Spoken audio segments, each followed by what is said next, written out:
where I was, I think. No, we didn't talk about how long it was going to go. We were talking about what? Oh, we didn't talk about anything. Yeah. Right? Now, one of the things that's quality with you is your facial expressions. Like your facial expression says it all. Like over the years. That's what I've been told. Yeah. So over the years, like I tell people, I'm that conduit in the Virgin Islands to get to Tim. And I tell people all the time, I said, listen, I sent him a text. He hasn't responded yet. That is a good thing. Because Tim's no's are immediate. Like there's no second guessing, there's no thinking about it. No is no. And we didn't discuss any of these questions. But I am staying in your house and I don't want to get put out. So I'm going to stay in the middle of the room. Not going to ask too tough of a question. Ask whatever questions you want. Let's go. But I saw that the Golden State Warriors head coach, Steve Kerr, at the time, said Tim Duncan was the greatest teammate he ever played with. Did you see that? He actually sent me a message and said something along those lines. So, and again, segue. I've gotten some incredible notes, messages from so many different people that have actually honestly blown me away. Yeah. Didn't expect all of this. Didn't expect the reaction I got, but. It's been amazing. You've been with me. I spent the last 2 days trying to respond to everybody and trying to get back to everybody to make sure that they know I'm thankful for their message, their words. But so I did actually get a personal note from Steve. Okay. Now, along in that personal note, did Steve say, "Hey, you know, our center right now is Jaja. Want to come play for us?" No. we didn't go down that road, and you know, I'm blessed. I've got friends. I guess if you're around for 19 years, you just kind of. Yeah. Well, I've got friends everywhere, GMs, coaches, and everything else, and we've all joked about the hey, why don't you just come play for us for a So I've gotten. No serious offers, but funny offers in that respect, and that feels like love more than anything else. So I'll take it as that. Okay, now that's an easy comment to make, but when you stop and you reflect that Steve Kerr played with Michael Jordan, that makes that compliment even greater. And in the heyday of Michael Jordan, the Black Jesus days. What was it like to face him? I only got to face him a couple times, and it was. I think sometimes you just sat there in awe of what he is, and as not only a basketball player but as a global figure. And I remember my first shot against the Bulls when we played them here. My first shot was an air ball. It was just like a stone cold, wide open, just air ball, and it was just like wow, like that's the energy of just them being in the building, trying to get those nerves out, and I think that's kind of what he every time you're around him, that's kind of what he brought. Now, how ironic was it for you that now young players gave you that feeling? Yeah. That's always been. Or you gave young players. Yeah. That's always been such a weird feeling for me, because I get to sit next to guys in my locker room who are like, man, compliment, and I try to take it as that, and try not to take it as, man, you are old and still here. Right. Now, I'm not. I have a question. Sure. Okay, so along that line, you know, you say you're in awe of these guys, the older players that you grew up watching, and the younger players that are playing with you are in awe of you. I heard recently that Bill Russell said that any comparisons people make between you and him, he finds flattering.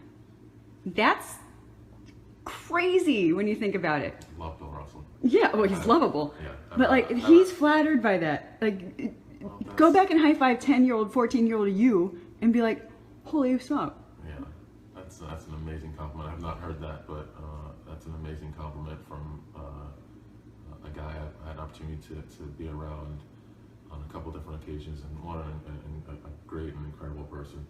And to know what he's done and to hear that is, again, I'm overwhelmed by the responses I've gotten from in every direction, from old friends, high school friends, to college teammates, to coaches, to everything else, and then to hear things like that, it's just, I don't know or understand, or I guess I couldn't fathom the way people thought of me. Yeah. Just because I guess I don't do that for myself. Exactly. And you're not one to toot your own horn. One of your prized possessions, well, I thought it was a prized possession. Tim was like, that's cool, eh? You have an autographed item from Dr. J. And I think on it says that you are his favorite player, or one of his favorite players. Yeah. I mean, that's the doctor, though. Yeah. Like, let me tell you something. Right? This Wait, stop. If it was the other way around, as soon as I got that item from Dr. J, I was calling you on the phone, Tim. Dude, you won't believe what I just gained today. You don't even mention it. Not that you don't appreciate it. No. But it feels like bragging, don't it? Yeah. Well, no. See, that's a tough one. I've got a lot of things from a lot of people, and that is one of my very most prized possession. And I don't even think I have it out displayed. It's in my area where I see things on a daily basis, and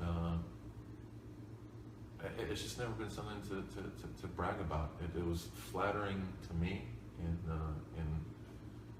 extreme ways, and it's a pride. And every time I walk by and I see it, I'm like, hey, that's pretty cool. I'm that friend. That other friend. You are that friend. Yeah. Well, this is good and bad. Sometimes I don't know how to take it. But I'm that friend that other friends contact, or family members, and ask me to tell you something that they feel like you should know, but everybody else is scared to tell them. And I remember on that blockbuster vacation, when you were a rookie. Now it's a vacation. Went on vacation earlier. That's to show you how old we are. Blockbuster was still around. I remember we were having a discussion, and Mark made the comment. This is after the string of Rookie of the Week awards, and Mark made the comment that when it's all said and done, you're going to be as good as Michael Jordan, or in the ranks of Michael Jordan. And me being the real guy that I was in the room, I was like, okay, come on now. I think we're going too far. And I was right along with you. I think we're taking it too far.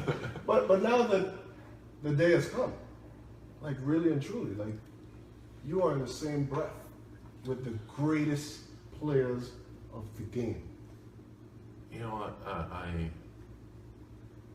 I don't know how to the ranking goes or anything else, and I tell some people I don't really care how the ranking goes. I'm in the conversation. Right. I'm okay with that. That's above and beyond anything that I ever thought I would be. So I'm in the conversation. I don't care where you rank me or what you say it is or how you want to say things go. I'm in the conversation, and that in itself is an honor. All right. Now, I feel compelled to say his name the way another fellow with Virgin Islands ties would say his name when I bring this up. Stephen A. Smith talked about the fact that Tiago Splitter at one point made more money than you. How did you feel about that? Did you say, okay, here's what, Tiago, every time we go to dinner, you have to go to the same restaurant and you got to pick up the bill. Did you do that? No, I love Tiago. I've never sitting here right now, I know at some point it was, but it's not ever been a deal for me. Like I don't. We were able to. I took a little bit less money at certain points so that we could stay competitive, so that we could bring players in, so that we could put pieces around, so that we could win championships. And that's all it is about. I don't really don't care who was making what. The honest truth is, and people may or may not believe it, I don't really know from year to year what everybody was making. Right. And I think that was the best perspective to have. Because I never looked at Tiago and said, hey, you're paying for dinner. I never looked at this guy and said, hey, you make more than me. I didn't know who was who and what was what because I didn't pay attention to the numbers.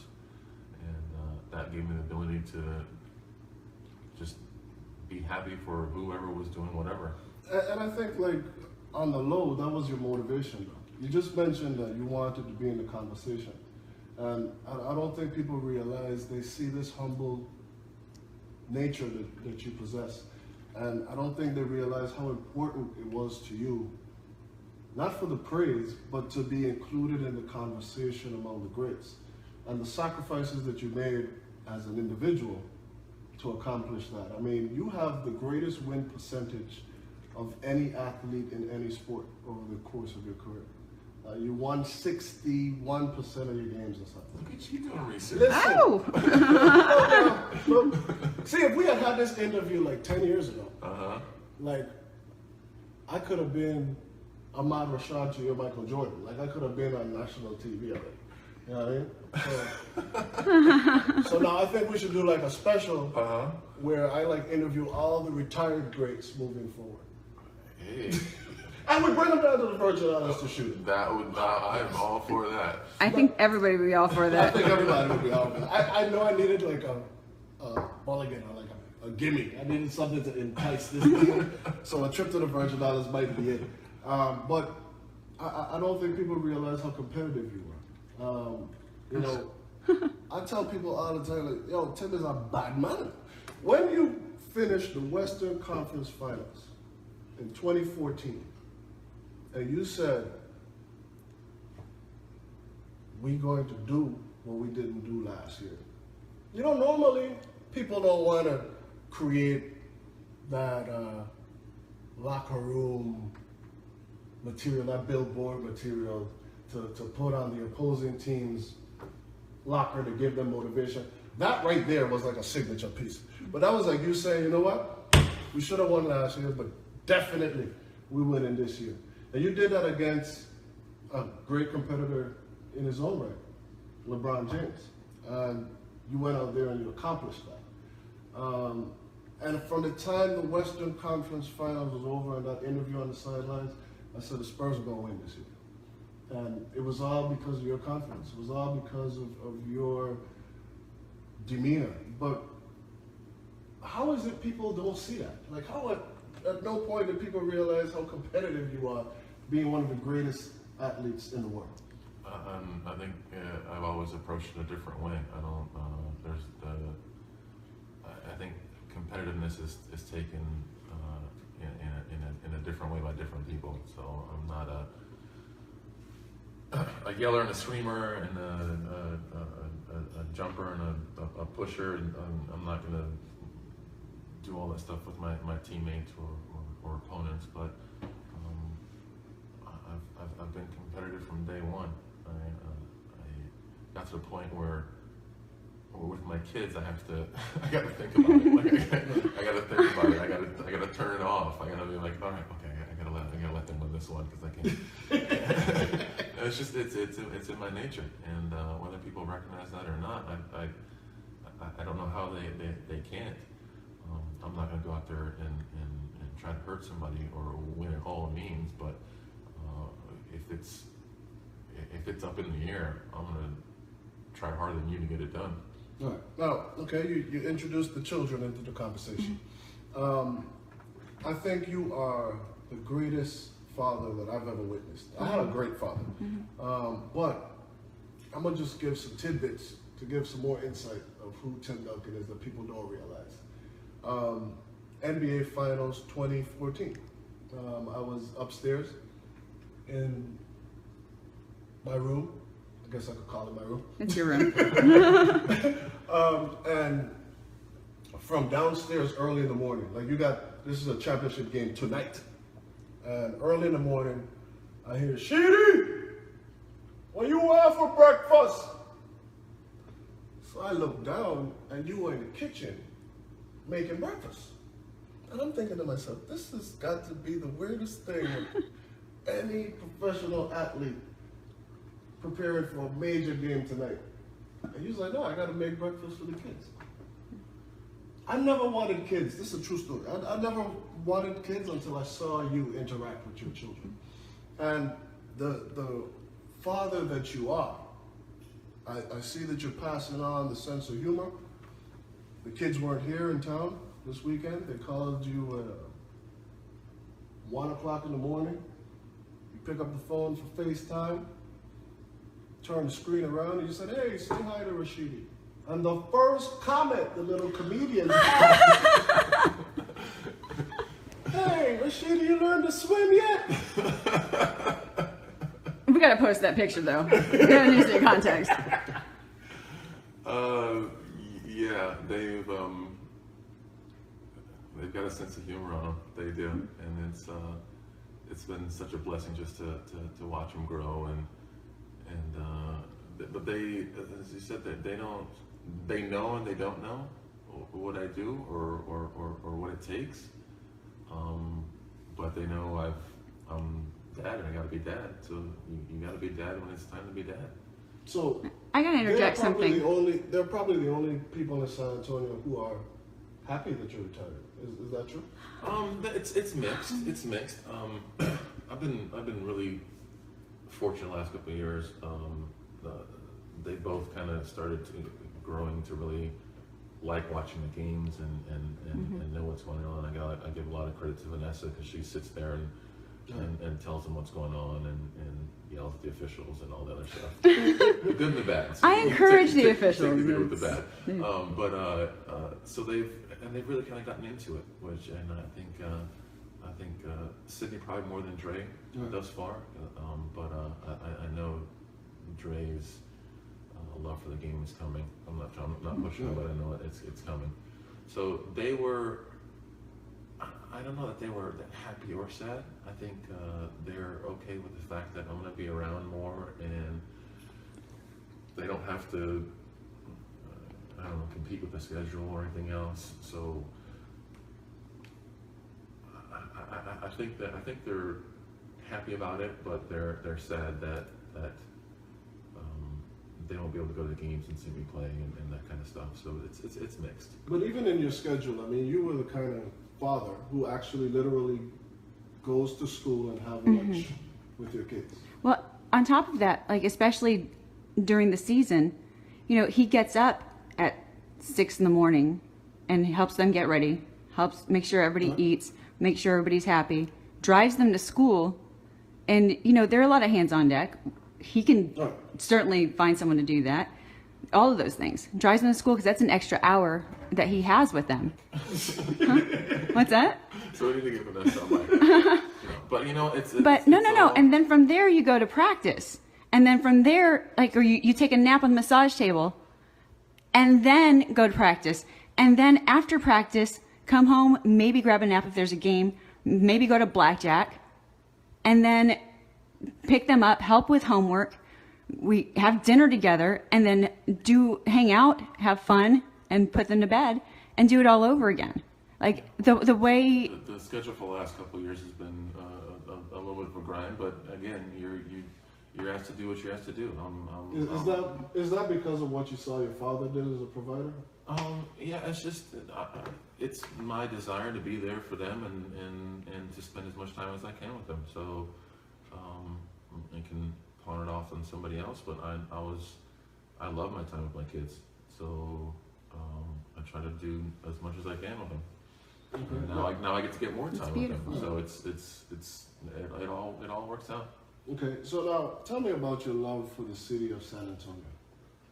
And what would you say to fans in San Antonio that you haven't had the opportunity to say yet? Just thank you. I don't think there's anything better to say than thank you.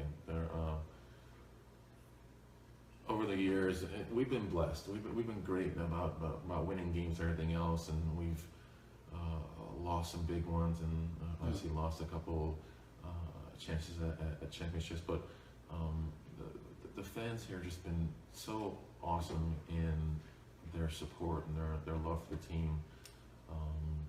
Even people out all the time. Sometimes people stop me, and sometimes it's not time for people to stop me. Right. But everybody's always shown just such appreciation and love for myself and the team. And I know everybody says this, but we really do. We're some of the best fans in the NBA, in sports in general. And I'm so appreciative of that, because you go